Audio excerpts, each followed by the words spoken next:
کہتے ہیں جی کہ اگر کوئی آدمی ذوالقعدہ میں عمرہ کرے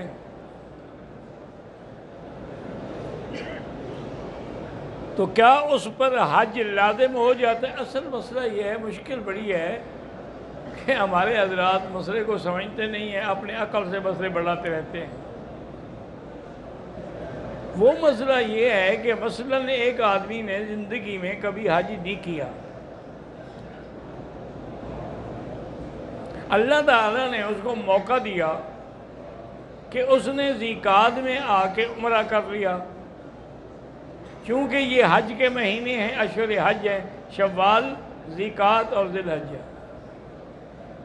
تو جب اس نے حج کے مہینوں میں عمرہ کر لیا تھا، علماء نے کہا بھی تم حج کرو، کیونکہ انسان پر فرض تو حج ہے، عمرہ تو فرض نہیں ہے۔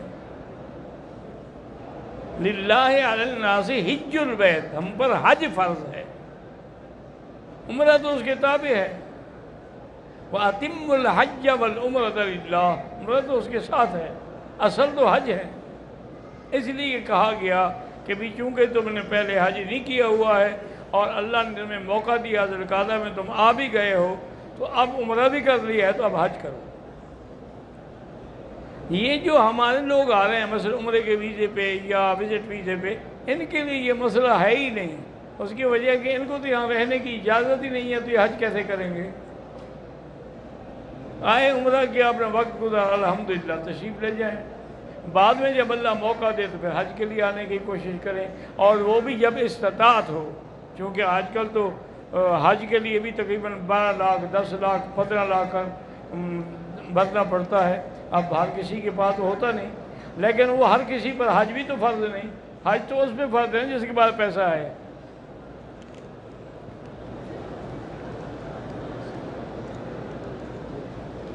رحیم اللہ صاحب ہیں کراچی والے، انہوں نے دعا کے لیے لکھا ہے اللہ تعالیٰ ان کی جائز تمنائیں اور دعائیں قبول فرمائیں۔ کہتے جی کہ حدیث میں آتا ہے کہ مومن قوی جو ہے وہ کمزور سے بہتر ہے، تو قوی ہم کیسے بن سکتے ہیں؟ کہ اللہ کے فرمان پہ چلیں، حضور پاک کی اطاعت کریں، اور جو جو اعمال سرکار دو جہان نے بتائے ہیں وہ کریں، اس سے آپ کا ایمان جو ہے بڑھے گا اور آپ قوی ہو جائیں گے۔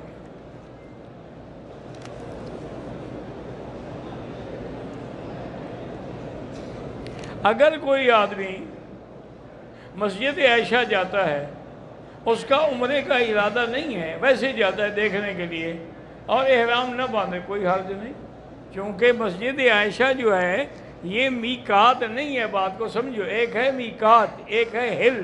ہل کا معنی یعنی حرم کے باہر ہے یہ جگہ، ورنہ میقات جو ہے جیسے طائف ہے وہ میقات ہے، جحفہ ہے وہ میقات ہے، ذوالحلیفہ ہے وہ میقات ہے، یلملم ہے وہ میقات ہے، یہ میقات نہیں ہے، نہ جیرانہ میقات ہے، صرف یہ حرم کے چونکہ باہر ہیں اس لیے ان سے احرام باندھ کے عمرہ تو کیا جا سکتا ہے، لیکن میقات نہیں ہے۔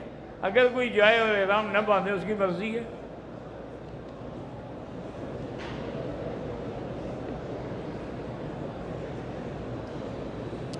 کہتا ہے جی کہ میرا سندھ کے علاقے میں اسلحے کا کاروبار ہے، تو دفتروں میں آج کل عالم یہ ہے کہ کوئی کام رشوت کے بغیر نہیں ہوتا، تو اب اس کا کیا حل ہے؟ اب بات سمجھیں، رشوت لینا بھی حرام، دینا بھی حرام، دونوں پہ لعنت آتی ہے۔ لیکن ایک یہ ہوتا ہے کہ بھئی دینے والا مجبوری سے اس کو دے رہا ہے، خوشی نہیں ہے اس کی، تو پھر لینے والے پر گناہ ہوگا، دینے والا مجبور ہوگا کہ اس کا کام ہی نہیں ہوتا۔ آج کل تو آپ کے ملک میں کوئی کام بھی نہیں ہوتا بغیر پیسے کے، یا پیسہ ہو یا بڑی تگڑی کوئی سفارش ہو، ورنہ کام نہیں ہوتے۔ تو اس لیے ہمیشہ یاد رکھیں، کوشش یہ کریں کہ اپنے کاروبار کو ایسے انداز میں چلائیں کہ آپ کو رشوت نہ دینی پڑے، بچیں۔ لیکن کوئی مجبوری ہے تو پھر اس لینے والے پر گناہ ہے، آپ پر نہیں ہوگا۔ واللہ اعلم۔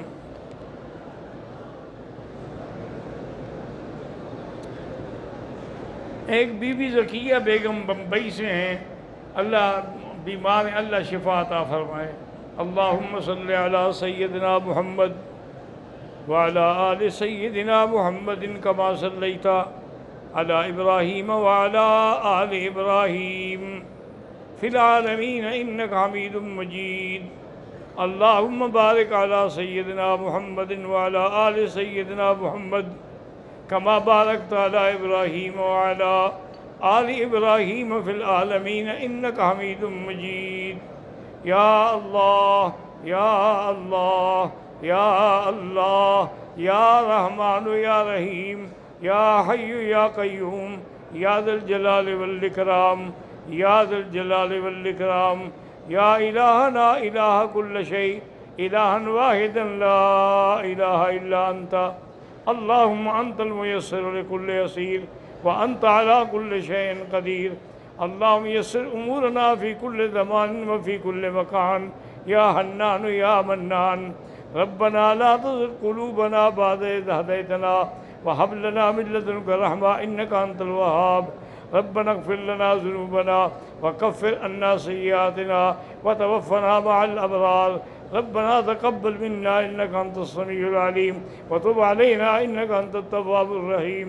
وصلى الله تعالى على خير خلقه سيدنا محمد وعلى آله وأصحابه أجمعين. اللهم صل على سيدنا محمد وعلى آل سيدنا محمد وبارك وسلم